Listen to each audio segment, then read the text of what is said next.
What did you say, Steve? 5 seconds. What it said. Oh, Welcome, everybody. 5 seconds. 5 seconds to glory is what you got. You're stuck with the glory team here. Oh my! Oh my! Welcome everybody to Co-op Guild. This is our, well, as much as often as we can, live chat, co-op chat.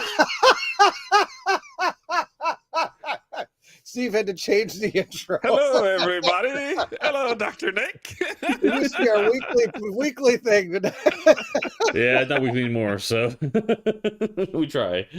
It's just too hard with schedules, so cool. But yeah, we're here for live chat. See lots of friends. We got Alexis, how's it going?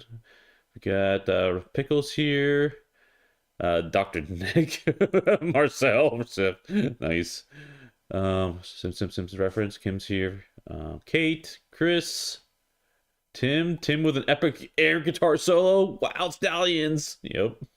Wild Stallions. Wow. Oh yeah. Wow. That's awesome. Did I tell you I had our son watch that movie and he kind of like, this was Dad, yeah. That movie's I don't know awful. about that movie. Yeah, he didn't want to tell us that. He liked Napoleon, but he wasn't. The rest of it was kind of like, I don't know, Dad. That was kind of weird. I'm like, oh, okay.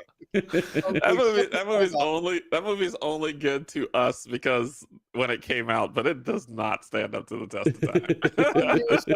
That one was a little bit rougher. See Frederick, Elaine. Awesome. Lots of friends here. Cool. Okay. It does all test time. yeah. Just film an unboxing of all in for Title Blades 2. Oh, perfect, on theme. Yeah, perfect. That is a perfect segue into what we're talking about today. So this is a topic suggested by Bairnt. Because we often, I feel like, go for the all-ins for one way or the other. Just not just we, but just in general, right? It's a thing, right? You got to have it all, man. That's right. Or you don't get the full experience of the game. Wow. That's right. That's what you think when you hit the all-in button. That's right. But we're talking about like some of the hidden things about like maybe you don't want to do all in. But I kind of want to start off with what drives all in. Why even consider that as an option? Mm-hmm. So I think probably the first one you've kind of alluded to already, Bairnt, is the maybe the FOMO bit. Like, yep. I need to have all of it, or I'm gonna miss out on not having that one piece, right? Yeah. There's the potential that your game that this game will be the game that you love. And the problem with crowdfunding is that they have crowdfunding exclusives. Right. So if you know that you're gonna love this game, well, not know, if this game is going to be a game you love, then and you don't back all of it, you'll say, shoot, I should have backed all of it. Now there's these crowdfunding exclusives, so now I have to go, and for a good price, 1, and 2, I have to go on the aftermarket and pay half the earth to get this one thing, this one mini, or this one character that was a crowdfunding exclusive.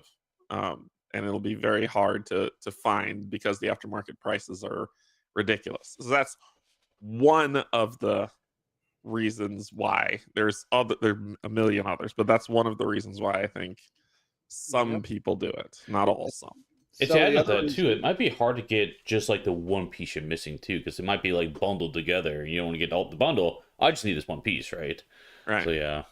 I just got the medic for Nemesis, and that was from the very first Kickstarter. But I decided not to go all in, so I didn't have the medic. I didn't know Nemesis was going to be one of the greatest games of all time. And now that I got my medic, I'm pretty excited about it. But otherwise, I would have had to go on second market and try to get it. And it was more expensive, like by triple the price to get the medic. And I was like, I'm not paying that. I've got enough.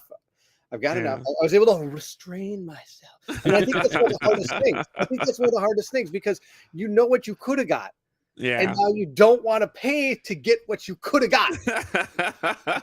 Yeah. That's how it all works. Because you look at it, because the other thing about crowdfunding is when you see the all-in button, what's the other thing you see? You see up there, save $75 off retail pledge if you go all in, right? Right. You save money, Steve. Derrick, I'm saving money. Saving money by spending money, right? That's a blind. $350 instead of $90 for the base game. We'll save my $75. response to that for the cons. saving that $75. All right, and then of course, like I said, when you get it and you don't have that one thing, you want to try to find that one thing because now your game's not complete. Your game's not complete. You don't have the full experience, Derrick. You don't have the full experience of the game because I didn't have the medic. I have never experienced Nemesis in its full power. I can't afford not to save this much. That's right. I can't afford to not save this much.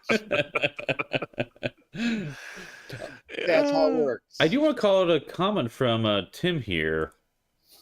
He says convenience of checking only one box rather than 10 items, which I don't know, a little bit of a joke there too, but I kind of feel like that has some truth to it too, in the sense that, like, do you think that some people check all in or go for all in to not have to sort through all of the options, right? Just for like, I don't know what I want. Let me just give it. I'll take everything I figure out later. And a lot of the times, if you look at it, you're like, okay, I'm going to go all in. I'm going to save $75. Yep, I know that's the fun joke. Yep. But if you look at it, if you look at what you get, and you look at what's in there, and you go and figure out, okay, I want the game, I want the extra map, I want the exclusive character, I need the 3 extra like things.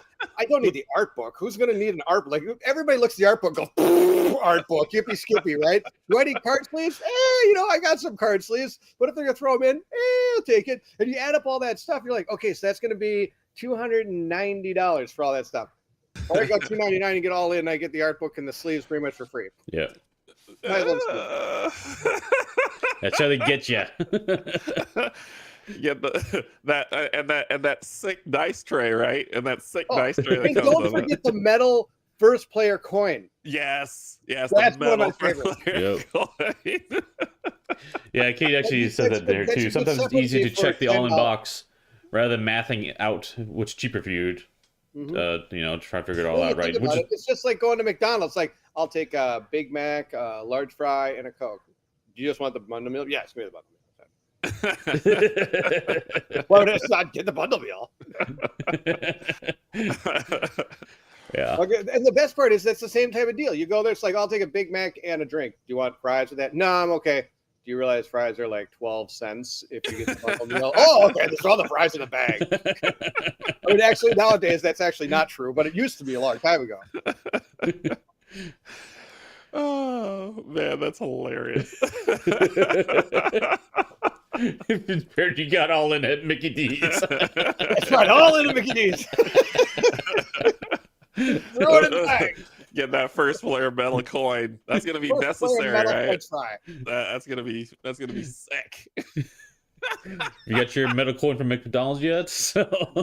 Right. Gosh, I have to go to. While we're talking, I went to GameFound and I got to look at these to see like, oh, what are these things you're offering? Oh yeah, that dice tray. You gotta have that. That. You don't have enough of those. That's another one where I'm just like, oh my gosh, I'm not gonna use the dice tray. Like when I got my War Curl all-in pledge, I mean, don't get me wrong, super excited. But same thing, I added up all the stuff I didn't want, and it was free. Yeah, well, to go all in. Yeah, for sure. 55 hamburgers, 55 tacos, 55 snacks, and 55 nuggets. You ever heard about that? Were you the guys that talked about that last time? Mm-mm. You didn't hear about this? Do you know about this thing? No. I did not. Talking about the 55 hamburgers. Okay, so I've only heard the secondhand of how this works. So apparently there's this skit. Oh, Ben told me about this. One of the guys I play Dungeons & Dragons with. He told me about this. So there's a skit. I forget the name of it. Somebody will help me where it's from. But so this guy drives up to like the McDonald's window and goes like, oh, okay, I'll pay for my food. And he orders like a French fry or something, right? That's it, French fries. And he buys the French fry. And then he says, you know what? And I'll pay for the guy behind me. And the guy's like, oh, okay. So that's like, that guy bought something for $12. Oh, I'll buy that. Okay, cool. That sounds great. And then he peels out and drives around the thing as fast as he possibly can.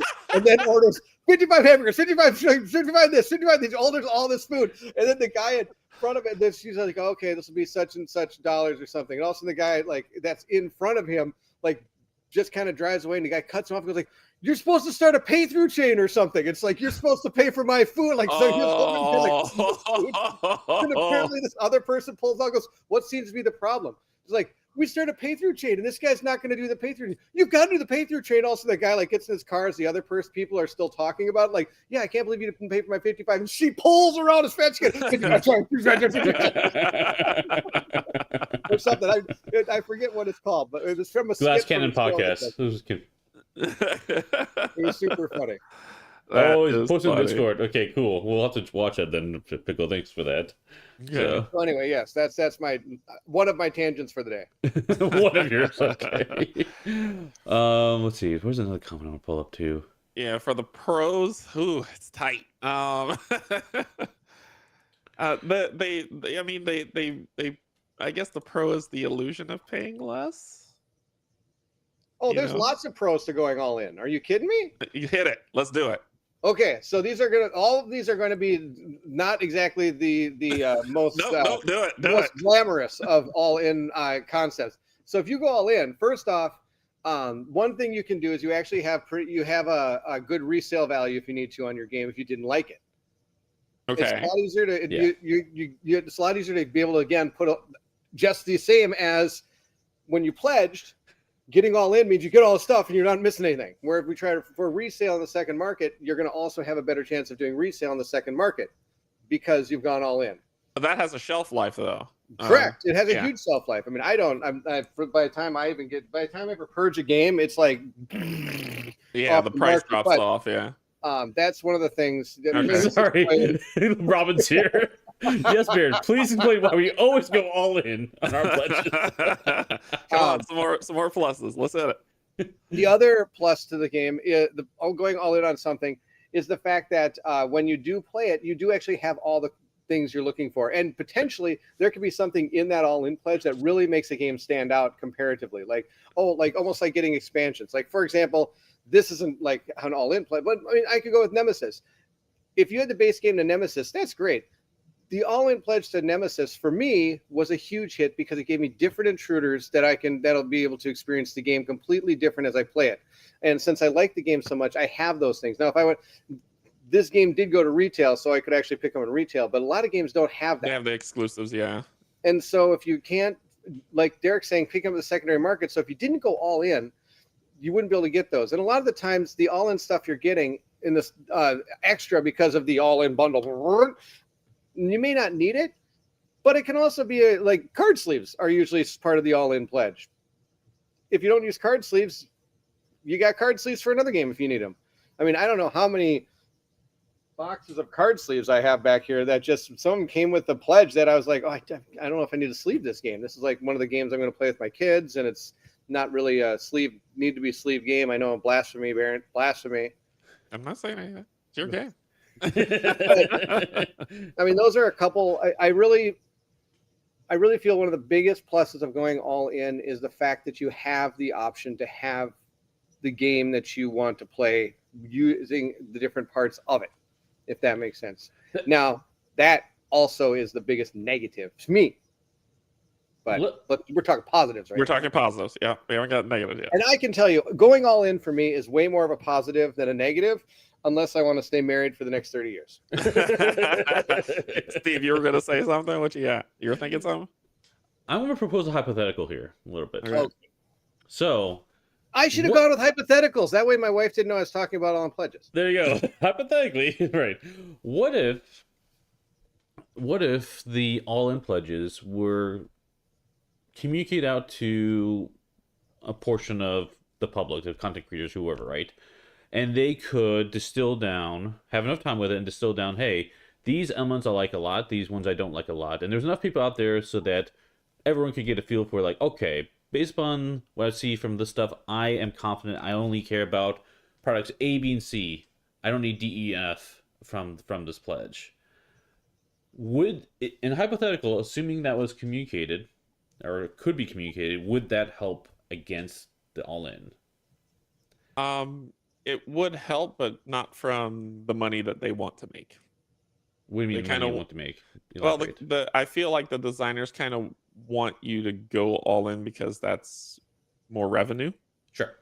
And so if I say, hey, you really don't need this thing, then I'm cutting off my own, my profit. Well, but Instead, it's like, well, you'll have to play it to see, and then all of a sudden people go all in because they're like, it might be awesome. I don't want to miss it. well, it's on a person by person basis though. Like person A might not want A, B, or C, but person B might want A, B, and F, right? Right. So, but they would have confidence to know that I only care about these things. I don't care about this stuff. You know what I'm trying to say? Like, is the act of going all in a necessary evil because we don't have confidence on what we would actually want from the options? I'm going to the buffet line. I'm gonna grab everything off the tray because I don't know which of these I like the most. But if I've been there before, maybe I grabbed only the items I like a lot. I'm good.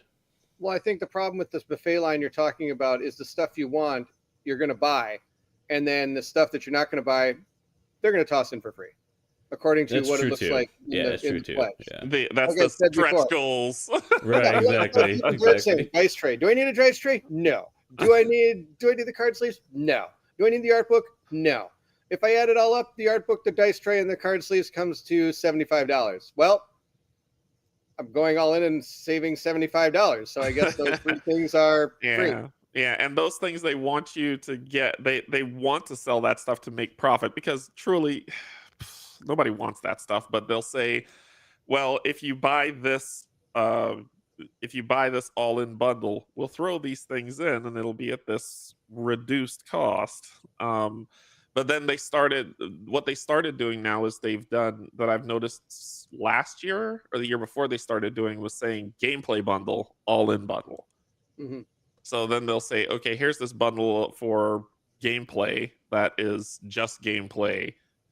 If people just want to say, hey, I just want to be able to play the game. I don't want the fluff.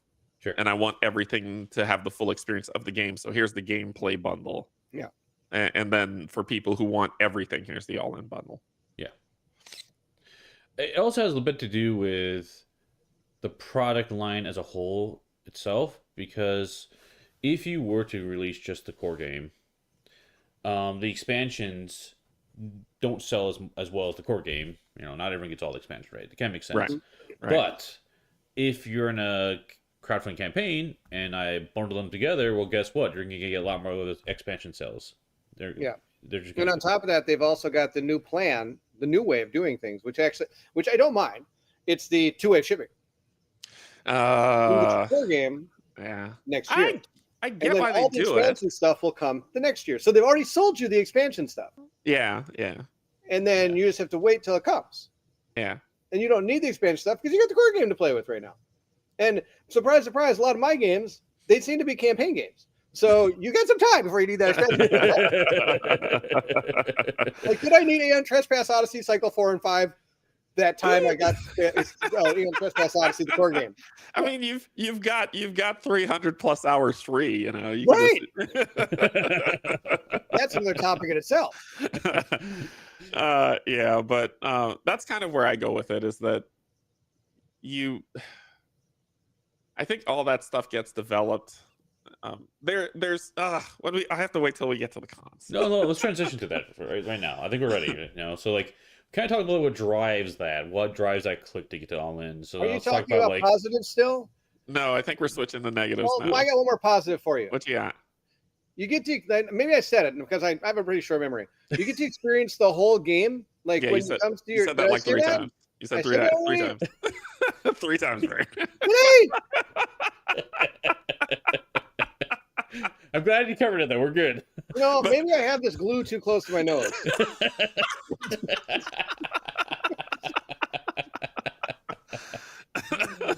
Oh, too fun. Okay. So that's what my drive is to get that. But now we've got, when you get the all in, well, guess what? Things change a bit, right? Yeah. So one thing that's go ahead. Sorry. Yeah, one thing that is very core to me now, because I'm literally, Kim and I and Derrick, we're all working on it right now, is what to do with all this Marvel United stuff. Like, how do we store it? Like, it's awesome to get all this stuff, all these boxes, but like, they're packaged in such a way so that they can transport the stuff to you, not that you can easily play them. And that is a barrier for me. So I don't know about you guys. When you get all-ins, or anyone else on the chat too, all-ins, is that get overwhelming enough where you just don't feel like playing it because you don't even know how to store this thing or pack it away? Or Well, so a couple things for me for the cons. One, and I posted this in your Discord, Steve, before, is when that crowdfunding campaign starts and you see all this cool stuff, you watch Bairnt or your preview playthroughs or Colin's preview playthroughs or or Paul's or whoever else you watch, and you're like, oh my god, this game is incredible, it's so hype. You read up on it, you do your research, you're like, okay, well, I'm gonna back this is gonna be the thing that I want to get. And then the campaign ends, and the next flashy thing takes your attention. The next flashy thing takes your attention. You stop worrying about it. You're like, oh, wait, how long has that been since that's been delivered? Then 2 years later, wave one comes in and other games have delivered. You have no place to put this. Why did I like this game again?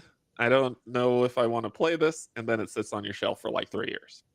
So to me, that is one of the cons of that stuff, of like the flash to receive gap becomes difficult because the excitement you have for it just kind of falls flat.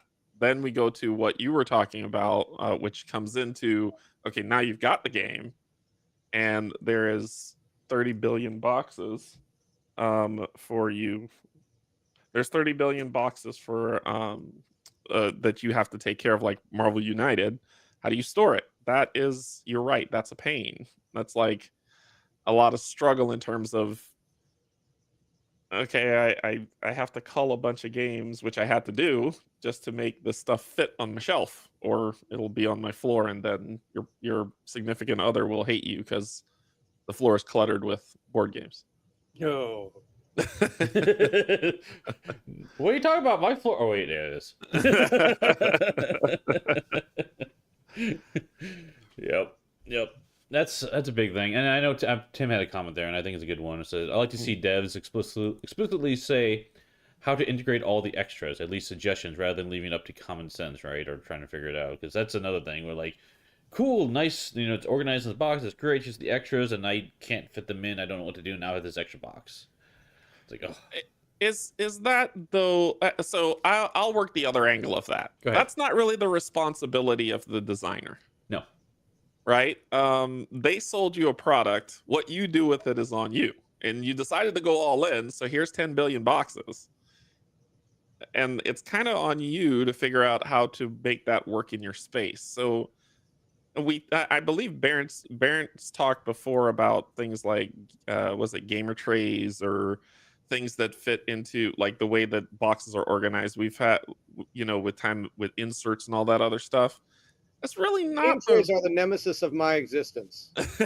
So they look so cool, but they take up so much space. Yeah. But that's that's not really the responsibility of the designer. Truth be told, they can just throw that crap in a box and ship it to you, and there's your game. I actually disagree a bit. Because it's one thing to like deliver a product, but it's another thing to think about the experience on the other end, right? Say more. Do you care my opinion, if you're going to design a product like that, why not put forth the best effort, right? And getting that experience at the end of it.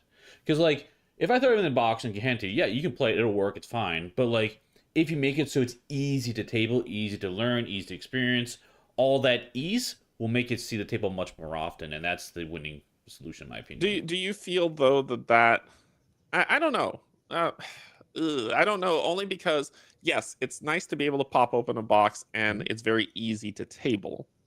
But honestly, if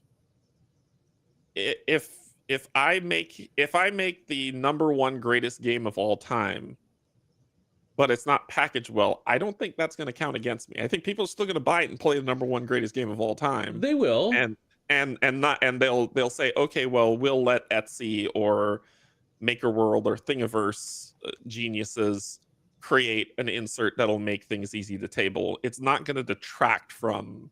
I'm going to go as far to say that if I make the greatest game of all time, no one will care how I package it. They'll fuss and say this packaging is awful. They'll They're still still gonna buy the play the game and buy it and go all in. Well, and my play thing it is and table it. why if I mean you kind of already said in your response, they're going to fuss about it, right? Right. You're delivering a product that you know that people are going to be at least partially dissatisfied with. And to me, that is not good enough. We should have better standards for ourselves. Both designers and us too, right? It's a mutual thing, right? Well, I think Spycom kind of goes to the point where I was actually headed. I'm packaging this game because I need to minimize space to ship. True. Because shipping is expensive. Yep. Which means my packaging, which means packaging can be, if I'm going to box this game to fit as much as I can into as little space as possible. And some people say, well, that storage is, I mean, I'm not going to say they're going to dump it in a crate and send it to you, but that storage is not ideal for what I want to do because I'm fiddling with minis and doing all this other stuff. Okay, cool, but my shipping costs are down and y'all will deal with it because someone will make an insert that makes it worthwhile. I mean, Fancy But Functional, may he rest in peace, created great inserts that that made tabling things super easy. Into Into the Unknown's boxing of cycle 1 and 2 was bad. But no, it was hot garbage. Yeah, but people still played the game. I mean, they weren't like they fussed and they said, "Oh, it's hot garbage," but someone made an insert in the aftermarket, and now people are like, "Okay, cool, it's easy to table." So the publisher itself creating the game isn't will say that they think about how well it's going to get to the table and how storage is going to work in their game, and they put an insert in usually. But yes, it might not be the most functional insert. Going with pun there from financially functional. But on the flip side, when you're talking about shipping and all that, when it comes to these games, you sometimes get this big box. You're like, crap, how am I going to put all this stuff away? Imagine if let's say, you have to remember, they're also sometimes going to retail with this stuff. So now let's say, for example, you decide to back Marvel United just because you've played this game. Right. And so you get the Kickstarter all-in pledge. Okay, that's great. You got the Kickstarter all-in pledge. And since you're a backer, we're going to cut our shipping costs down. So we're just going to throw it all in one box. Like you're one box, and we're just throwing it in there. Like, I don't know if you ever bought the first Madara, but the first active Madara had no insert. It was just everything thrown in the box. It was just out of control, right? So that was your Marvel United. And there you go. You get that. And I've saved you shipping costs so you could get that. You can deal with your own insert. But I'm also going to retail, so I have also got boxes that are normally like for retail purchase, which the ones you would get in the store are the ones you got from Kickstarter now, let's say. Make sense?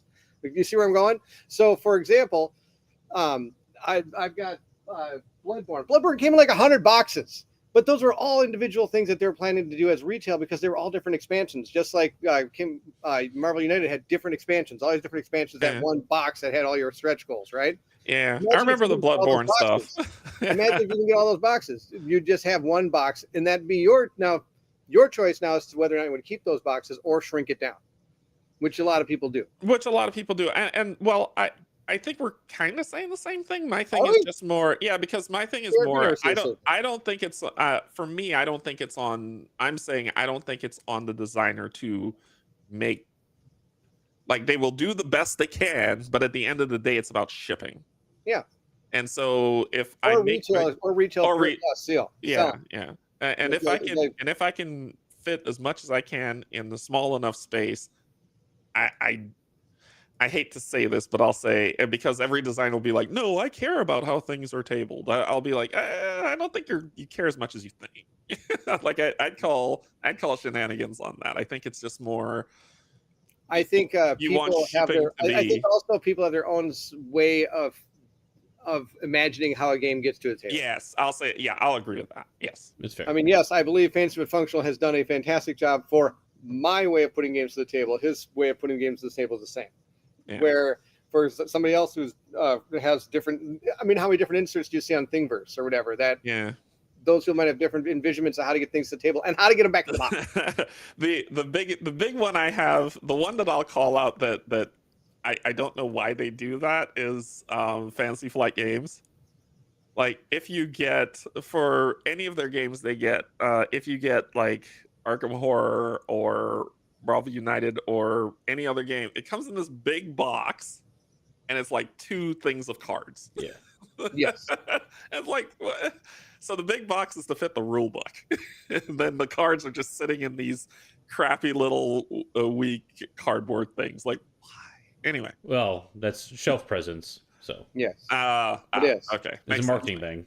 Yeah. Makes sense. And moving on to the next thing, because Remy does actually have a good point. To add to what Derrick says, some inserts are good for fast setup, while others are good for optimized storage, and not everyone's looking for, like we said, the same thing. Yep, that's fair. Yep, I definitely. think that's very, Yeah. very, very fair. Yeah, Yep.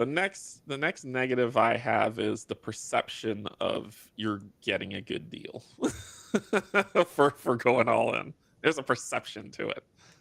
If we cut out the aftermarket who sells aftermarket stuff for triple the cost, you're pretty much. I mean, if the games that go to retail are not that much more, they're really not. Some, I'll say some. If you go like mini heavy, then yes, there is a little bit. There's like $100 difference. But when the games hit retail, they're not that much more, and often than not, nowadays, it hits retail before you even get your game.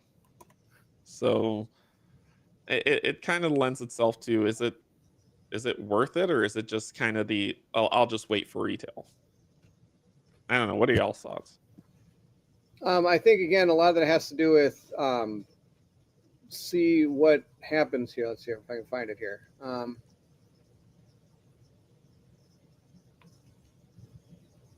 Yeah, Marcel. Good deals no longer exist in crowdfunding. Now it's shipping and VAT.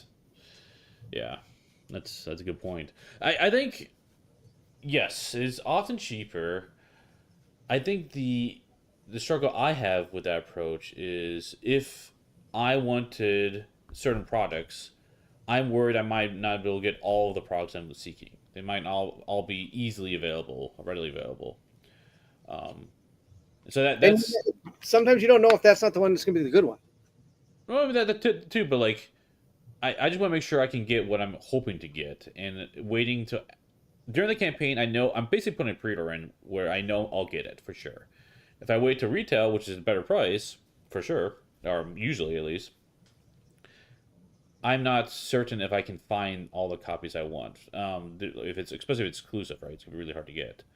So it just depends. So I think that is more my driving factor than price, but I can totally. I'm not in Europe, right? With a VAT price or in yeah. So that's a very different beast. Yeah. There's an item that I think gets me as well is with all-ins is that during campaigns, I feel like there is, for people who have, I'll just say for people who have 50% of their game already designed, which is probably 30%. But for people who have their game 50% designed, I think like the add-ons and the all-ins and the expansions are concepts. They haven't designed them. They haven't tested them. They haven't built them. So to me, when I see all-in on games on crowdfunding, I'm like, okay, well, they've added 7 expansions as unlocks or stretch goals or something. All right, cool. That's going to add, each expansion adds a year to them delivering that game.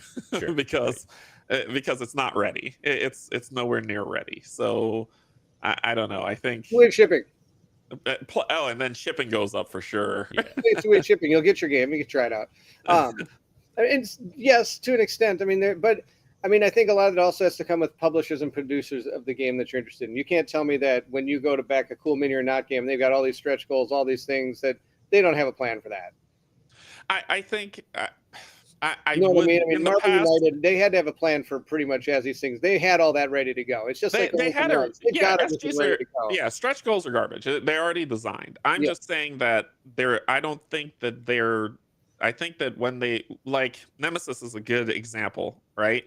When Nemesis was doing stretch goals on the stuff, after a while, the image of the mini turned into drawings. Yeah, because you knew they weren't designed. Myth was like that too, because they didn't expect to get that much. They're just like, well, we got to, and that was back in the day when you had to get more stuff to people when they got higher up. Yeah. That's gone. Yeah. For the most part. Now it's daily unlocks and things like that, where it's like, again, we've got this stuff planned. We're just going to unlock all this stuff as it goes daily. Yeah. And I feel that I think somewhere in there with those stretch goals that are already designed to move forward, because that's stretch goals are a scam for people who don't know. It's just a way to FOMO you into pledging more, but because that stuff's already designed. But it's already thought up, let me say. But I think even those thought up things haven't been designed fully and tested. Remy, Yes. you are 100% correct, Remy. Yes, I want to be careful though, because I think it depends on the company. For like CMON, absolutely, big companies for sure. Indie devs though, that's another question completely. And now, Avis here has a comment. Would the game even exist without the crowdfunding? For indie devs, that is completely true. Without crowdfunding, that game's not getting created. Period. No, I think it's a really hard. This is a hard market to create something this is a hard space to create something to get to retail without the help of somebody. Right. Well, and I think that's the purpose of crowdfunding. That was its original purpose, is that, hey, I'm an indie dev. I've got this really great vision and dream that I have. I just don't have the funds. Let me take it to crowdfunding. Companies who've used crowdfunding to launch themselves are now using crowdfunding to make ungodly profit when they don't need to do that anymore. Right. They would make that money anyway, but they were using it to make more money. Right. Exactly. But I want to bring that up with your comment on the stretch goals being a scam. For the bigger ones, I agree, Simon, for sure. I think that's definitely a true statement. For indie developers, oftentimes they need that money to be able to produce that additional component. So in that case, the stretch goal is actually, I'll use the word real in that sense, not necessarily scam per se. So I think it depends on the background of like who's developed, where that's coming from, I guess comes from. I think I go for more for the bigger ones. For the indie devs, to me, once again, when they have stretch goals, that goes back to my previous point of saying it's not designed. It's now this concept that's going to add time to delivery. Yeah, that can be true. Which goes to my focus of one of the designers and one of a very kind person, Tristan Hall, who runs Hall and Nothing Productions, doesn't do that. He's like, this is the game you're getting. Mm-hmm. Boom. This is it. There's no stretch goals. There's no daily unlocks. It's this. Pledge it if you want it. If you don't, because then he can focus. He did it for all the Killforth games. He did it for Creel Manor. He did it for all the games that he's done so far. And it's been, this is all you're getting. We're not doing stretch goals. We're not doing daily unlocks. This is the vision. This is what you're going to get and what you're going to play. And then if he does another campaign, he'll say, okay, we're going to add on this promo box, but it's now the new game, the promo box with some extras for your first game, but that's all you're getting. There's no stretch goals. There's no daily unlocks. And I think that's the way that I feel it needs to go, because then the designer can focus on their vision, and if their vision hits, because from what I understand, Stephen, I think when I watched one of yours talks with the designer, was an indie designer doesn't make profit on the first go. They make profit on like reprintings and all that other stuff. Generally. Is that why don't you just do that and let people love your game and buy your game and build out your game, and then in your second printing make your profit, add an extra thing that'll boost those funds, make more money, and just stick to the dream, man. Stop going too big. And I think that's kind of where I am with crowdfunding. I guess it also depends on like if it's not your full vision, wanting your full vision to come to life is second printing. That's what I'm saying. I mean, but you need to get that first printing. I mean, sometimes the first printing happens and there's not much.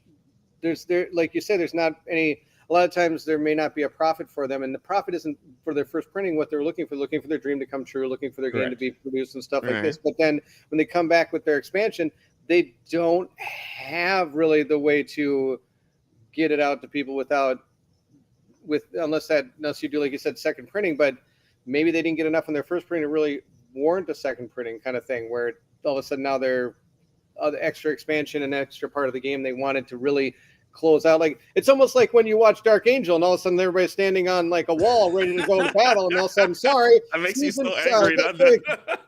Canceled. And I'm like, what? Right? You'd hate to have that in your game, right? You're like, okay, we're going to the battle. It's going to be in Act 3. I didn't get it. I can't make it. Yeah, no, I didn't get the ability to do it. It's a tough one because I know some indie designers who've had this whole game set up ready to go, and to keep to get people to jump in it, they want to get that core price down as low as possible. So they literally remove stuff that's designed ready to go. They've been playtesting already. It's ready. It's done. But they remove it to bring it down to get that initial entry in. And then sometimes those become stretch goals. So there are times when those are real, but they can't afford them for, the margins they need, right? Whatever. But yeah, it's a tough one. Yeah, I mean, I agree with you, and that's sometimes what happens. But to me, it's like, do you feel that they can't say, okay, this game is that? I mean, people are paying like $1,000 for a freaking game now, right? Yeah. Do you feel that if your vision in your game presents well, is that you feel that you got a winner, even if it's not number one, it's a winner. That if you say, okay, this is everything that you get up front, that's as opposed to saying, oh, if I make $5,000, you're going to get this mini, right? Like, just give it to them all up front. Do you feel that? And we move to that paradigm that people will just say, oh yeah, that game, instead of making $5 million, it'll only make $1 million. Yeah. No, I mean, ultimately, I agree with what you're saying, that we should honestly move away from stretch goals from that standpoint. And I'll even point to United, or not United, Simon in general. Simon is really, really good about having, maybe not good's the right word, but they're known for having, hey, by the way, here's this new unlock, here's another new unlock, here's another new unlock, right? And the kicker is, every time you do an update on crowdfunding, I'm not sure how well known this is, but you lose backers, which is an interesting phenomenon. So normally people will back and they kind of like forget about it, and then it kind of shows up in the door. Cool. But when we start getting these updates on it, like, oh yeah, I backed this. In the moment, I'm kind of iffy on it. Oh, I'm going to cancel my pledge. So what Simon tries to do is they try to have something enticing enough so that they get more backers. They try to offset that drop. But if, to your point, Derek, having stretch goals, you don't really have a whole lot to update. You're not going to lose a lot of people along the path, right? So it kind of lines up for that. And the other one, and I think this is probably the bigger issue, this is more of a crowdfunding thing in general, is when I go look at a crowdfunding page, here's the product, cool, I'm making my decision, I would back or not at that point. The problem with the stretch goal stuff is that calculation, that analysis, whatever you can say, changes sometimes drastically based on all the things that get added. You have to come back later, right? Yeah. And that's kind of a pain in the butt for people. And then, like, maybe it doesn't look like it's worth it, but at the end, it's actually worth it because of all the other stuff that was hidden, right? It doesn't really help the consumer. Right. I agree with that. Snow said two things, if I may. One, there are SGs that are just component upgrades, not additional content. We know that. And two, indie devs are very different space than big companies. Yes, come on, people spend thousands. I think initially indie devs are in a different space, and I'll say initially. Let me give you an example so I can expand on that. Awaken Realms, when they first came out, they dropped Lords of Hellas, I think, or a game before that. Nobody heard of Awaken Realms. Nobody knew who they were, and is this game going to be a hit? And they dropped that game. People liked it and said it was okay. And then they dropped Nemesis, right? And boom. Did they do This War of Mine in between Nemesis? Yes, they did do This War of Mine as well.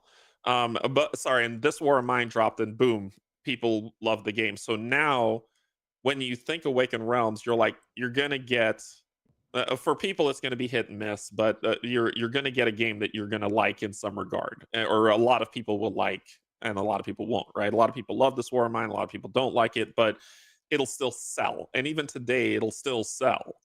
So initially, indie devs. So my point is, initially, indie devs have that struggle. But if you make a game that you know people are going to like, Adam Poots with KDM, initially, KDM was kind of, you're taking this risk. Yeah, you don't know if it'll Yeah, be good or KDM, not. the original And Kingdom Death Monster Kickstarter was $100. yeah, it was super cheap because he was like, I don't know if this is going to be a hit. Plus, Yep. producing at that time was cheaper, right? Yep, and I And so, backed that thing in a heartbeat when I read kind of what it was. And the interesting thing is, if you look at like the videos he talks about it, they're garbage. They're like flat garbage. You don't know crap about the game, really. It's just yeah, he kind of plays that intro part. And that's really about it. I have no idea what this game is going to be, except that apparently his people wake up and they fight a lion. And so, but the game took off, and now if someone says, I mean, there's been this niche group that are diehard KDM. So if Adam says,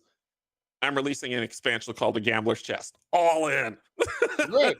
without like funded in 2 seconds. And so Gloomhaven's another one, where when Gloomhaven released, nobody knew, right? And so I think indie devs, there are some who are going to make it big, and a lot who are not going to make it big. And I think crowdfunding exists for that platform, for companies like Come On, who can just go on their website and say, hey, we're releasing this game. Yeah. It's going to cost $10 billion. People will be like, here's my money. Yep. Like, they don't need crowdfunding. Agreed.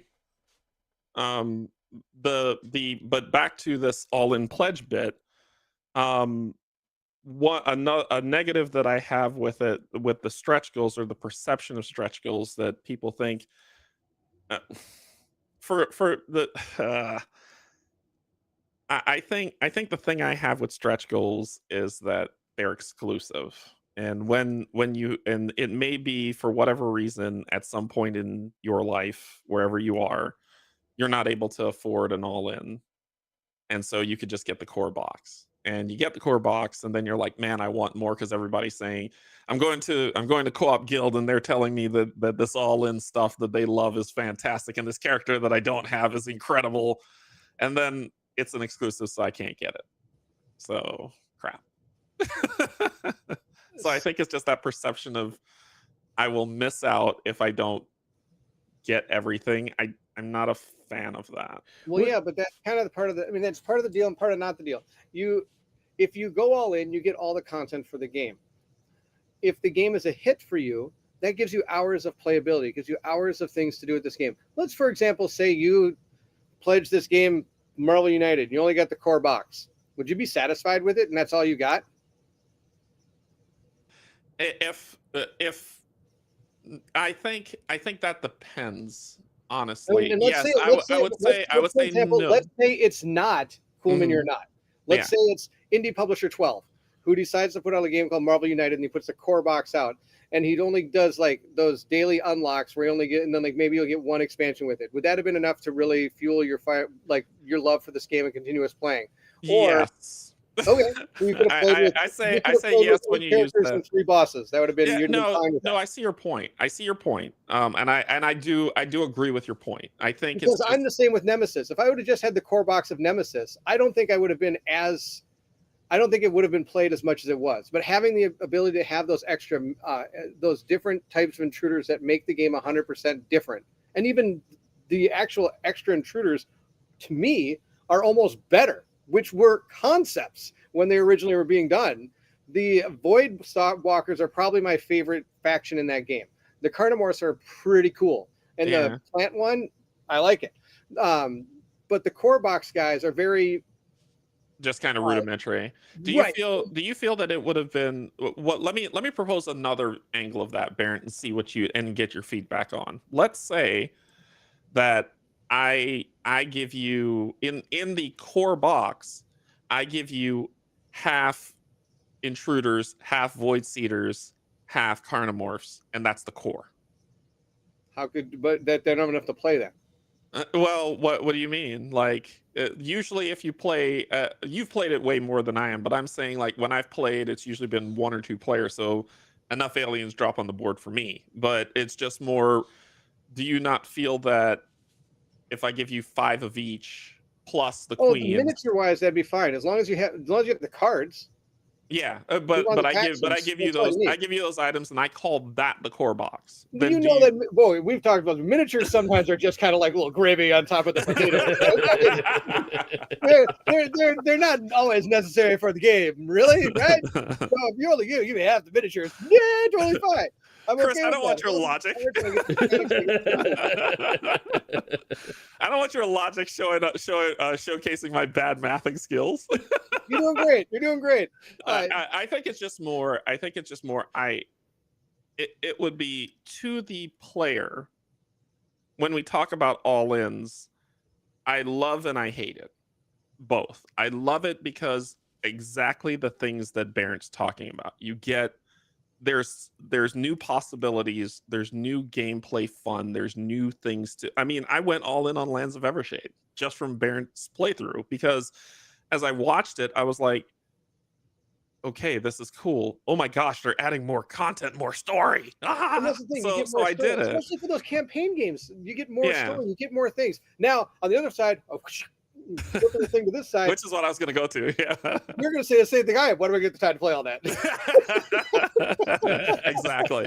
I mean, don't get me wrong. I got Aeon Trespass Odyssey and Aeon Trespass Odyssey, the second shipping of it right here on the floor. I'm kicking the boxes right now, and I want to get that to the table. That's why it's on the ground, because it's like I have this like way this works. If you see things on my shelf, they're probably not coming to the table very soon because they have to go from the shelf to the floor. To the That's kind of how it works. Yep. So I got this on the floor. Madara's on the floor too, just a heads up. So what might be coming, those are the things that might be coming. Seven Citadel is actually on the floor out there in the recording area. So that's coming, right? So, but am I ever going to get through all of Aeon Trespass Odyssey? And then did I need all that? Yeah, and I think that's the tough part is what's the with all-in pledges, yes, you get more stuff. Positive. Negative, when are you going to have time to play that more stuff? Time is not infinite. Stuff, Derrick. You get the complete game. You get the complete game if you go all in. Yes. And the complete game, and if the complete game sucks. Now, I've noticed for myself, when it comes to, well, then they go out the door and your all-in pledge is actually hopefully going to pay for itself. It usually doesn't, because you're also paying shipping to get it somewhere. But it usually, at least you can get most of your money back. If you are able to have the time to table it early enough, that's the caveat to that statement, because I have I've got Warcrow on my floor right now. That thing is it's return on investment time. It's what do you call that? A depreciating asset. Yeah, like a car. Where the longer I hold on to that game, the lower I will get back for it when I sell it. And so that's board gaming to me. It's like when you get an all-in pledge, you've just, as soon as it delivers to you, you have a depreciating asset, because you need to play it immediately to see if you're going to like it. If you hate it, then you can recoup your costs. Otherwise, guess what? You'll be selling that $500 game you bought, like Aeon Trespass Odyssey right now. If I want to cull 1, 2, 3, and 4, it will be a lot less than what I paid for it right now. I see people on Facebook selling their game, selling 1, 2, 3, and 4 for $200. There you go. And so, but that's nowhere near how much I spent for it, and it's going to keep going down and down and down and down. Now, I find with the campaign games, going all in sometimes is, like we've talked about right here, is a little bit of a burden to kind of get through it all, right? Yeah. But I've noticed that when it comes to, we've already seen some stuff in the chat, and I'm going to talk about them in a second. I've noticed more often than not, it's the one-shots that work really well as all-in pledges. We're looking at Nemesis. We're looking at Marvel United. We're looking at Cthulhu Death May Die. Imagine only having the core box for any of these games. Yeah. You don't have all the fun and things you're able to do with these games. These one-shot games have become really good as all-in pledges. I think that's more where your thing comes from. Now, even Kingdom Death Monster, all-in pledge. I've got monsters up here that I mean, are still like, I mean, here we are. Here's stuff. I mean, I haven't built it yet. I haven't built it. I haven't fought it. I haven't fought this thing yet. They take up less space on sprues than built. So I haven't built them yet because I haven't played them yet. I would not have built this thing if the community did not say, "Hey, we'd like to see you fight Spedicules." Okay, we'll fight Spedicules. I'll build it. We'll play it. Same with the Black Knight. I wouldn't have built it and got it ready yet if we weren't going to actually play it. But since we are.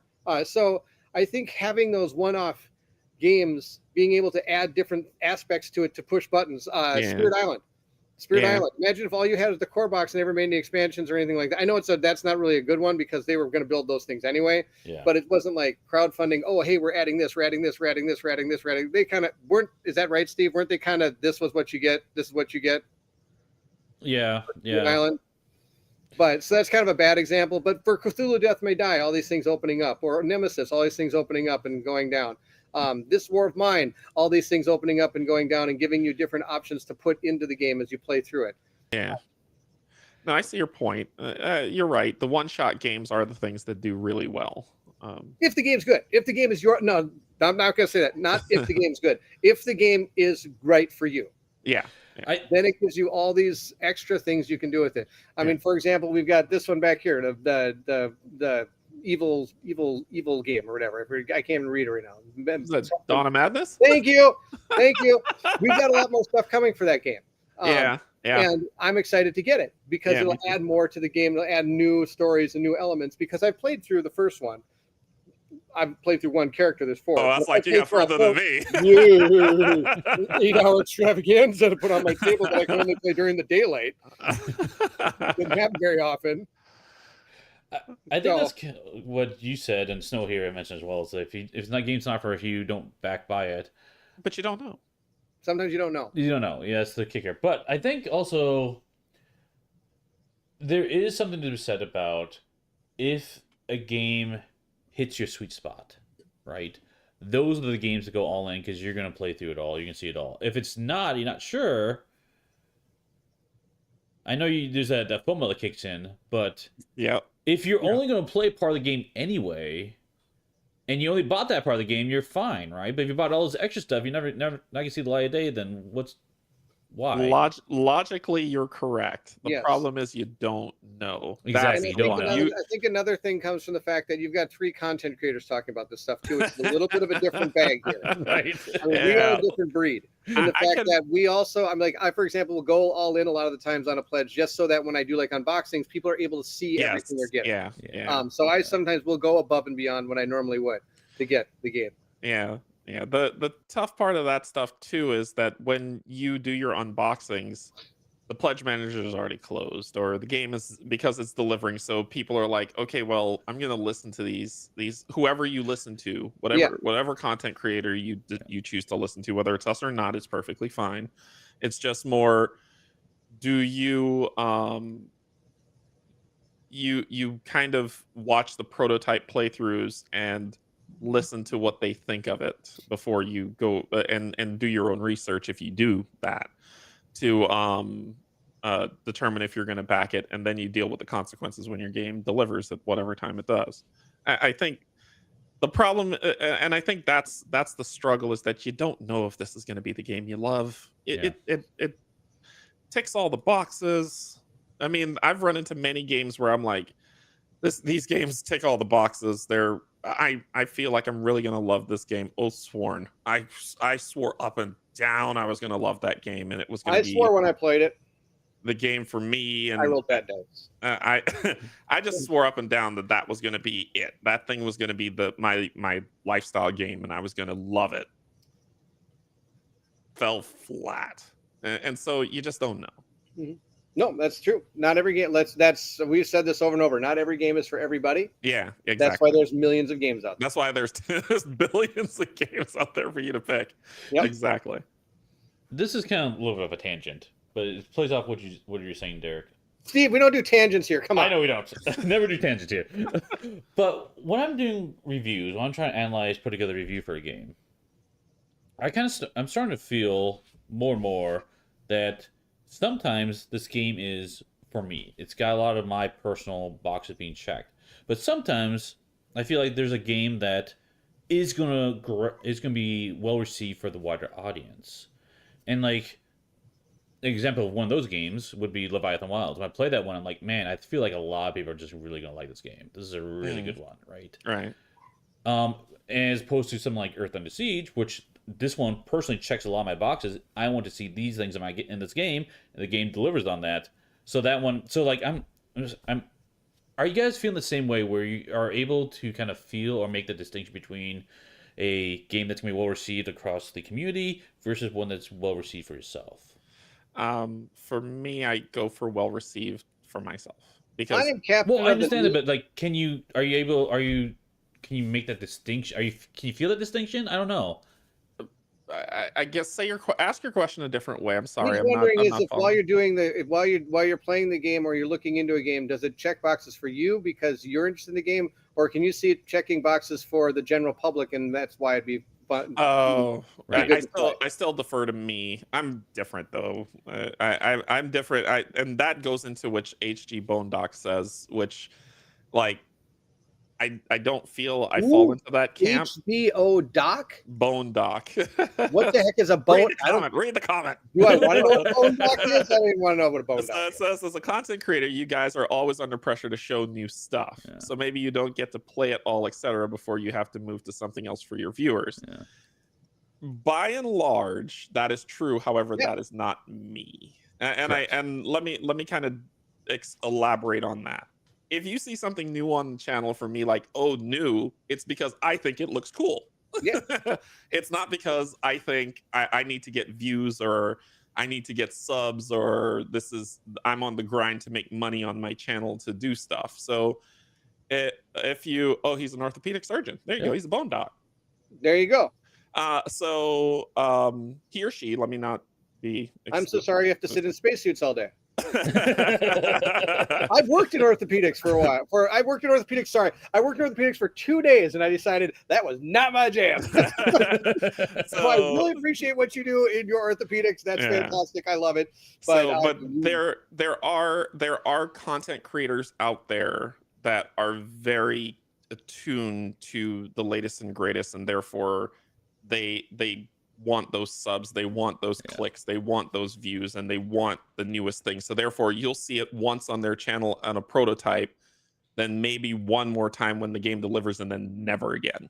And I think for me, and I'm only going to speak for myself, I'm not going to speak for these two guys, I'll let them talk about their experiences as well. But for me, it's not about the new stuff, it's about what I like. And to answer back to Steve's question, that's kind of my answer. It's not that, oh, the community will love this game. It's no, I think this game's cool and I'm going to play it and I'm going to stream it. And if people are interested to sit at the table with me and endure my raspy, terrible voice, let's play it together. And the camaraderie of playing the game, I think, is cool. Sharing it with the community and saying, hey guys, I think this game is cool. You want to come play it with me? Is kind of where I land. But Bairnt, what about you? Are you, to Steve's question? Both. Basically, when I think that's one of the reasons I do unboxings is because then I can see what I'm getting and then it usually excites me to play this thing if it's something I'm excited to do. Otherwise, I've done unboxing, but like, all right, there you go. That's the unboxing. I'll be doing a playthrough of this soon, maybe, and then well, at least I'll know. But even sometimes before I do the playthrough, because I can go, because when I do my unboxings, I actually have read the rules, or at least skim the rules to kind of know what the concept of the game is. I see all the components in my hands and everything, and I can decide if that's something I'm going to do. But it is usually the newest thing for me because usually what excites me to do it, right? But as you can tell by the channel, I come back to the things that I really enjoy. I mean, I'm doing 7 Citadel right now. I'm, like I said, I am Trespass on the floor. Madara's on the floor. I mean, these things are down here. So it's a little bit of both for me. When it comes to the thing, it's the newest stuff. Usually when it gets shipped to me, I'm going to unbox it almost that day or the next day and probably get excitement and probably want to learn it and probably want to play it right away. That's usually what it is. I do like Jen's comment. I just have crazy anxiety that I will never have a chance to get it later. Fair.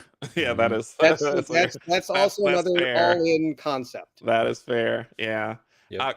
Chris asked a really great question. Chris said, "Do you ever Which buy content creators games?" best? That's me. What? Well, everybody knows that you're royalty. Do you ever buy games because you think others will play it with you, even if it doesn't check your boxes? Now, that's a different question. That answers yes sometimes. Yeah, especially for my game group. If I think Steve's gonna like a game, and Steve and I can at a game of Palooza. I played Keeping It Saxy with Steve and Kim. I know I will hate that game. It checks none of my boxes. It's amazing. But I played it because I knew Steve and Kim would enjoy it. Yes. Even though it was torture for me. So yes, I will say yes to that, Chris. I will play games if I know Kim and Steve will play games with me. It's for the kids. There's a lot of times that's also a yes for me because I do have 2 game groups. I've got one that involves Colin, his wife, Ted, and Brent. I got another one with my wife, my friends Karen and Eric, and so I've got 2 different game groups. So a lot of times I know what games those type of people are geared towards, and so it might not be what I might be too super interested in because I know. So like that's why I got Rock Hard. I knew I would probably enjoy the theme of it. It's not something I'm ever gonna do on the channel, but I knew I'd be able to play with them, and I would enjoy it with them. Yeah. I think that's the thing. Both groups liked the game, and it was a fun experience to play with them. I would never be able to play it solo or with just probably one person. Yeah. So. When we did our mega game of Palooza where we met up in, where are y'all? Minnesota? Wherever you are. There's a couple of games that I played because because they were playing it. There's a couple games I wouldn't have played, but like if I'm sitting at my table by myself, I'm like, no, I'm not getting that. But because they were like, hey, or let's play this game together. I was like, yeah, let's play this game together and play this trick-taking game that I don't know what's going on. And they're going to exactly. It's kind of like when I play Marvel United with you guys. I'm like, I'll play Marvel United with you guys. I don't like the game, but I'm playing with my friends, so I'll play the game. Yeah, so I think that's the thing. I would get a game if I know that Steve's getting Company of Heroes. I have no interest in war games, but I bet you anything when I go over there, Steve's like, let's play Company of Heroes. I'll say yes. I'm gonna say yes. So now, Steve, what about you? When we kind of got off track. Believe it or not, that was tangent 4 or 5. Those 2 actually kind of are related to me. Those 2 tangents. So like talk about the channel stuff. For a little bit there, I saw a lot of channel growth, and I've seen on One Stop Co-op Shop working with them too, where you're getting new stuff, constantly new content coming in. That especially get the big games. That will absolutely drive channel growth, and you see the analytics, all that stuff, and that's why so many channels do it. Honestly, you see the success in the results. Yeah. That is not what I want from Co-op Guild. As a whole, like I just want to cover cooperative games, and I often find myself navigating towards a game that's not getting coverage. Because I want to make sure it gets coverage, right? Because like you could go to all these other channels, see about all these big games. You can get all the stuff you need there. But like this one game that's not getting coverage, I want to provide that to the community as a whole, right? Similarly, backing games, I will back games that I only back games I think I will like, but I don't back games I think I will love. I say I will like because I will back games to cover on the channel just to cover on the channel for content. Like, I think people will enjoy this one. I want to cover it for you guys. Or I'll back a game and like, you know what? I think this is going to be a really fun Derrick game. I want to show it to him or whatever. Our Bairnt game. I want to show him to play with him or whatever, you know. I'll do that as well. So I do seek out or try to acquire games more now because I'm behind this camera than I normally would if I wasn't doing content creation. But that's just to provide that outward. So yeah, so it's a little bit weird situation, I would say. I mean, full disclosure, I get emails from companies asking to try out their games. I look into them, I'm like, no, that's not something I'm going to enjoy. I'm not going to probably want to do it. That's just. I'm not going to be like, oh my gosh, that's exactly up. That's not even close to what I want to do, but I know people are going to love it, so I'm going to do it. It's very, very, I can't even remember a time I've done that. I mean, Into Known Studios said you want a Normandy. I'm like, heck yeah, I want a Normandy. That game looks awesome. I'm really excited for what that game has. So they sent me the prototype of your Normandy. The other kicker is I feel like there's so much content creation out there and people cover things. You can probably find someone that's just generally going to love your game and like get that game into the hands to do that coverage. Yeah. And I will do that if I see someone like reach out to me with a game like, hey, are you interested in cover this game? And I've literally said, hey, you know what? This looks cool or whatever, but it's not a cover. I don't feel like it's right for this channel for whatever reasons, or I'm not interested or too busy. I'll say, hey, reach out to so-and-so. They might like this game. I've got a lot of good responses from people, developers and designers, by doing that, just to help them out. And I try to give the people there on a heads up, like, hey, by the way, you might get content by so-and-so, so hope you like it. I don't know. So, yeah. Yeah, I think that is another issue I have with that kind of medium, because I don't know. That's another discussion where it comes to people, like companies saying, I'm only going to send to these people because that's the wider outreach, and everybody else, until you hit X number of subs, I want nothing to do with you. That's a different topic, but that's a topic that pisses me off constantly. That's the nature of the beast. Chris, just to kind of circle back around, then bringing back the all-in pledges, Chris kind of said, I recently got ISO Fairing Guard at the table. I had trouble finding any playthroughs, and then Stephen came to the new rules. And that, I think, then again, you come to the concept of, like, Colin and I have adamantly discussed this game over and over, and every time we think of a game to play, this one comes up. But then we look at it and go, I don't know how to stream it. I don't know how to, like, it has too many moving parts that can interrupt things and things like this. So it just was, you kind of get to this point where you got to kind of decide, is that going to be an off-screen game or an on-screen game? And that's another topic we could talk about in the future. I think Chris brings up a good one, like off-screen versus on-screen gaming. I did a playthrough of the updated rules. That's fantastic. Teardrop running down my face. Yeah, no, you did great job covering it, because that's a hard one to cover. Yeah. And but coming back to the all-in pledges, there's pluses and minuses to these all-in pledges. To me, even though we've talked about some of these negatives, I will all still go almost all of this all in on a game, because I'm excited for what you see. Like Derrick says, I get caught up in the funding of the game. But to me, that doesn't. He says Derrick had said that sometimes after the thing's done, you're like, really? Did I back all that? Why did I do all that? I'm still genuinely excited for what I've backed all the way through the campaign, all the way up to delivery. I'm usually pretty excited for everything I'm getting for it, because I'm excited to see how it all ties together once I get it. I'm pumped for that for you, man. I wish I had that energy. To me, I'm pumped for the game. The only game that has maintained that for me is Rogue Angels. That's the only game where I'm pumped every time I get an update, because I'm so excited to play that game. When it comes to updates, I don't read a lot of the updates because I don't want anything. So a lot of times they're like saying, like, "Oh, here's the new map tiles. Here's the new this." Like, something I don't want to see those. So I'm like, going to read the top saying, like, "Hey, we're moving along with our production. Everything's going great. I can only wait for you guys to get this game." And that's usually about all the update I get. Check out the new miniature sculpts. I'm like, don't want to see the miniature sculpts until I have them in my hand. Don't want to see the new map tiles until I get in my hand. Check out these cards for the updated sides inside the secret pack. Nope, don't want to see the secret pack. I mean, you know what I mean? Then stay away from Storm Sunder, because they are like 10 years that however long it's been, they're the longest game that has not delivered for me. And every single time it's, hey, we're still testing the game, and here's this card that you can look at. Let me talk to you about what it does. right. So yeah, I mean, I generally have a love for the games as they're coming out and through the production and all this. So I've really, and so I think that's just gonna, as I back a game, that's what I'm looking forward to. I'm looking forward to that entire experience, that entire trip. And sometimes it's a long trip, sometimes a short trip. Sometimes you go to Florida, sometimes you go to Bangladesh. I mean, wow, the trip you take, right? So it just depends on the amount of time out that you're in the car. But you get to see all these cool things along the way, right? You get to see the Corn Palace in Iowa. You get to like stop at like all these cool places as you're going down. You stop Mount Rushmore. I mean, all these cool things. It's just like, it's like you're traveling. These are like a crowdfunding road trip is what you're on. And when you get to the end, you get your game.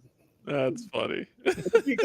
And very, very rarely you get to the end of your trip and the park's closed. Like in you punch the moose in the face, right? Great movie reference. Great movie reference. That kills me every time. Let's see. Oh, gosh, that's funny. But overall, I mean, I think overall, I like the all-in. I'm a fan of the all-in. I do the all-in almost all the time. There's very rare I won't, and that's because I want the full game experience. I want again, a lot of the times the stuff that I'm getting in the all-in pledge, like we've talked about earlier, is stuff I probably wouldn't have backed, but it's already going to be part of it anyway. And like we've said, you're saving $75. That would have been the $75. Why don't I just grab the all-in? And also maybe I'm helping an indie developer realize their dreams by going all in and getting the extra dice tray and all this stuff that helps them be able to publish a game that he can hopefully maybe do a reprint of. Yeah. So I don't know about you guys, but I feel like I don't mind blinging my games. And a lot of the times, like we said, there's bling involved. And I'm like, I want metal coins. Yeah, I want metal coins. How many metal coins I've got? I got so many metal coins I can start my own bank. Yeah, that's true. Go ahead, Steve. I'm curious what you guys' opinions are, but like I feel like doing the content creation, I go into all-ins a lot more frequently than I would normally, and I do that intentionally for some of the reasons I said before. Where like, if I can see the all-in, I can help people like when seeking it out. Like, hey, what do you think of this component, or this expansion, or this rule set? I can help filter that out, right? And that's why I've had a lot of fun with Derrick in the past putting together the Marvel United Buyer's Guide, right? Like, hey, I think these are the really good ones to go for. Here's the elements you don't need because, like, I'm happy with all of it, but there's definitely things, if I would distill it down, I could help distill it down. Like, I could get rid of some things and leave it out. Yeah. So, yeah. I'm 50-50, Bairnt, honestly. I'll do all in. The gamble bothers me, and I think this is something that we talked about a long time ago, where we talk about new people coming into the hobby as opposed to people who've been in the hobby.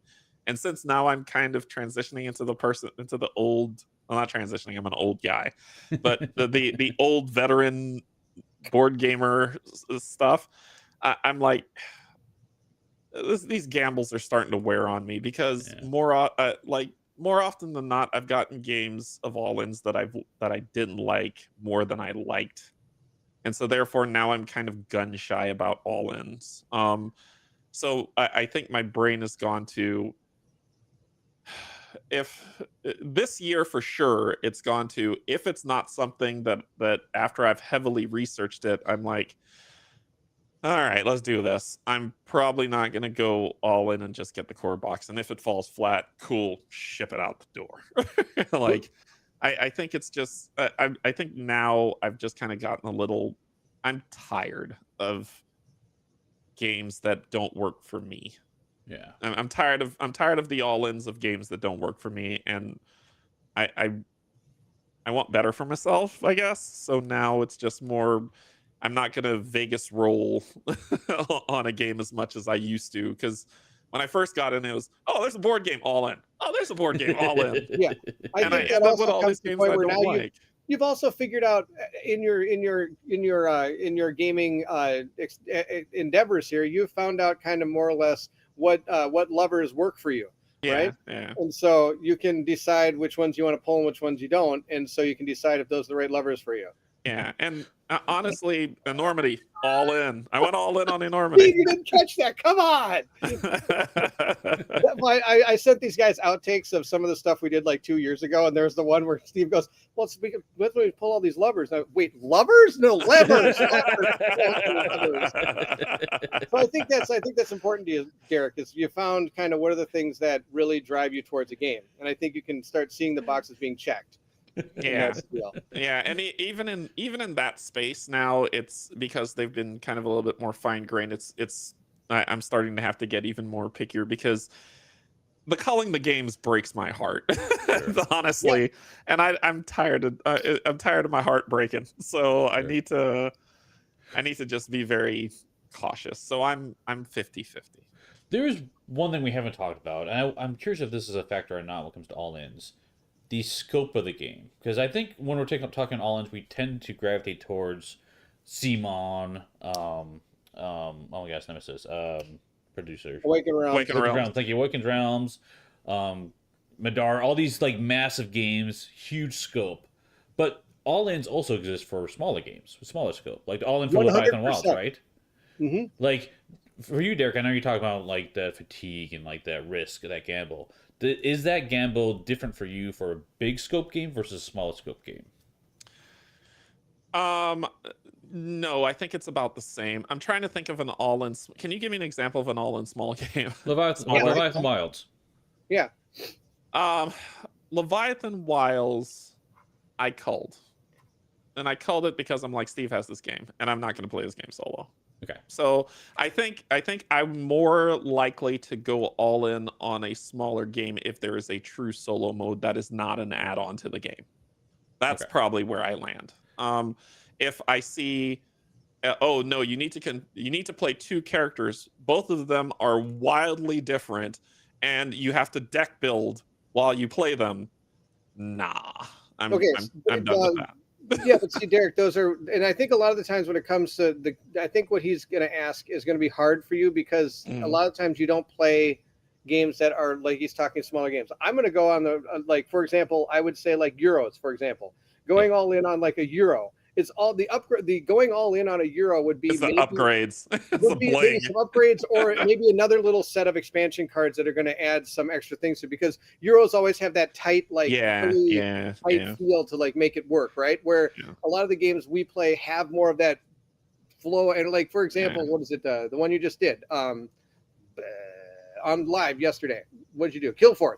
Killforth is a big, open, expansive type concept where you can kind of do things, open up and do things, but things can happen to you almost at any time, anywhere, depending on what cards you flip. It kind of, you have that whole deck to you, right? Where in Euros, it's always like, it's that really tight feel of everything mechanically working to try to get the rights out of it, right? If you can pull that off, and then all-ins are just kind of blinging out the tight-knit game that what Bairnt's talking about, you'll probably get me more than if it's, all right, well, we're gonna add this next thing that's going to add this. Like Earth, for example. Earth was like $50 for the game, let's say, and $75 for the all-in pledge, which gave you like an insert and some upgraded components. Yeah. Of course, I'm going to go all in, right? That's easy. That's a no-brainer there. First, you get an insert, and then you're getting like components, right? Yeah, I agree with you at that. Okay, I think it's a good comment to probably wrap it up on. Dan says, I think the risk of missing out is lower today, as companies will reprint in a nanosecond. Years ago, the risk of not getting it all was real due to finite availability. I think he's right, because Kickstarter, like we said originally, was kind of more to help indie developers get games out, and a lot of the times they would do their game and that'd be about it, and it wouldn't go to retail. They don't have a retail market for it. They don't have anything for it. They're just going to get this game to the people they want that help them realize their dreams. Yeah. And now it's kind of like you said, second printing, which I'm glad they do. And a lot of people now almost wait for that second printing. Yeah, because the rules get updated. Right. If it's an indie developer, the game is good. People are going to want it. People are going to want it again. They're going to be like, oh crap, I missed out the first time. Well, I'm going to do a second printing with a little expansion. Perfect. Yeah. And I would say more often than not, almost all the games I have back do have a second printing now because they were so good. Games. Cool. Yeah. Hope so. I hope so. I mean, this is a good topic. We veered off a little, but we still stayed true to kind of the all-in thing, and it's a good topic to have. Just do what works for you. At the end of the day, don't listen to other people. Don't listen to three content creators that are just blabbing their mouth about pretty much. Yep. We're people too. We're also kind of figuring this stuff out, and we know what we like, we know what we don't like. So if you align with what we like, it might be for you. If you're like, every game you play I don't like, but I'll back this game because you said so, don't do that. Well, it's the other thing that makes it hard too. Sometimes people ask me like, hey, did you back this? Because like, well, I can tell you, but it's not gonna help you because I back for different reasons, right? Yeah.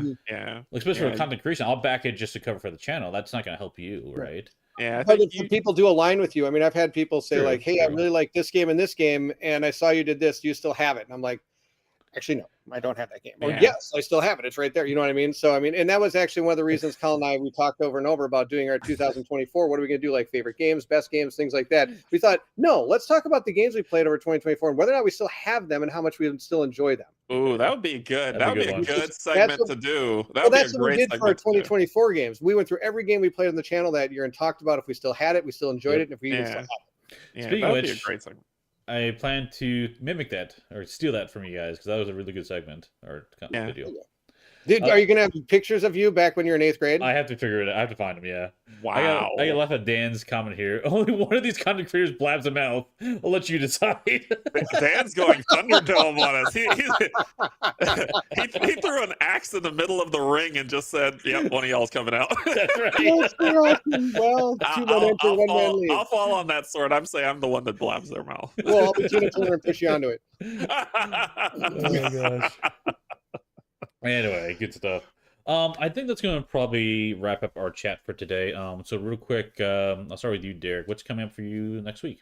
Later today. Later this weekend. Later today, I'm going to be showcasing how I sun drop a mini. So, a stream to just show people if they're interested in doing sun drop without paying the sun drop price. This is how I do it. This is not how it should be done, or it's going to be super professional. It's how I do it. Then that's later today. Sunday, I'll be playing Mage Knight. And then next week, Marvel United, the crossover campaign with you and Kim, and something else. Cool. Does it involve this? No. Oh, okay. I got this from like 1915. All you do is you take your miniature, drop it in there, and it like shades your miniature for you. Oh, really? Nice. No, mine is a 4-step process. See, yours is going to be way better. And I'll tell you right now, this was like from, again, 1912. So the process has improved since then. Which is why I had to reach way back to get it. It's not even over in my painting area over here. It's like way back to have some games. Yeah. So, Bairnt, what hopes and plans do you have for the channel for next week? I'm planning to win the lottery and then go to Bangladesh. That's my plan. Did you watch a documentary on Bangladesh recently or something? I must. I probably should. More 7th Citadel is my plan. Actually, I have the video done. I just have to edit it and put it up. Actually, I think it's already edited. I just have to hit the go button. I haven't done that yet. Kind of slacking. It is a really busy time of the year for us here in our household. We have this winter season is very big for us for sports. My son is a swimmer, and so there's a lot of sports going on, so I don't get a lot of times to do a lot of stuff at this point in the year. But I do have, like I said, on Trespass, I've got Madara, and I've got 7th Citadel sitting out there. And in theory, I might be getting a couple games this month. I'm not sure which ones, but I think they say some of them. I think like the Chip Theory game is almost here, if I remember right. Yeah, it's so Mark, who lives an hour from me, got it. Oh, so yeah, I'll be getting that one pretty soon. It's going to be delivering very soon, so you should be. If you went all in, it's going to be I think late January or early February. But so I'll be getting it late January, early February. Surprise, surprise! I went all in. Yeah, but people who didn't go all in, you'll be getting it. You should be getting your shipping notifications fairly soon. Also, we're going to be doing our live stream of Kingdom Death Monster. We're probably going to be moving to Tuesdays, and we're probably going to be doing shorter streams for this winter season because, again, a lot of stuff going on with both Colin and I, our families during this winter part of the year. So we might be doing like a settlement phase for one stream and the monster phase for another stream instead of trying to put them both together for 3.5 hours.